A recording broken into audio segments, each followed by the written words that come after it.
Poppy SSC English second paper এই বইটি থেকে ট্যাগ কোশ্চেনের প্র্যাকটিস পড়া হচ্ছে। তো 90 বা 90 নাম্বার থেকে 5টি প্রশ্নের সমাধান করা হচ্ছে।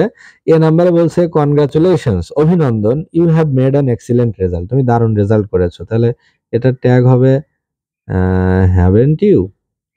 বি নাম্বারে বলছে thanks but my parents and teachers also deserve the credit, কিন্তু আমার বাবা এবং আমার বাবা মা এবং আমার শিক্ষক শিক্ষিকারাও তারাও এই ক্রেডিট উপভোগ করে বা ডিজার্ভ করে, তারাও এটার প্রাপ্য। তাহলে মাই প্যারেন্টস এন্ড টিচার্স এটার জন্য দে, ডিজার্ভের বিরুদ্ধে ডু বা ডাস, তাহলে এটা হবে ডোন্ট দে।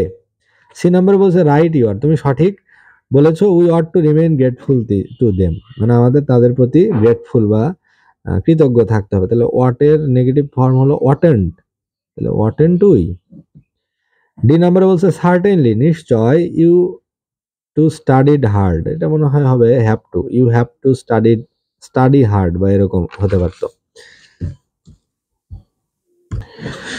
তাহলে ইউ টু স্টাডিড হার্ড, তাহলে ইউ টু স্টাডিড হার্ড বা ইউ টু স্টাডিড হার্ড তোমাকেও ব্যাপকভাবে পড়তে হতো, ঠিক আছে, ইউ টু স্টাডিড হার্ড, তাহলে এটা হবে ডিডেন্ট ইউ, এক হবে ডিডেন্ট ইউ।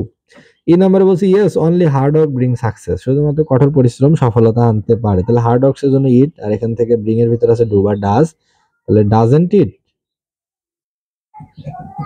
Doesn't it.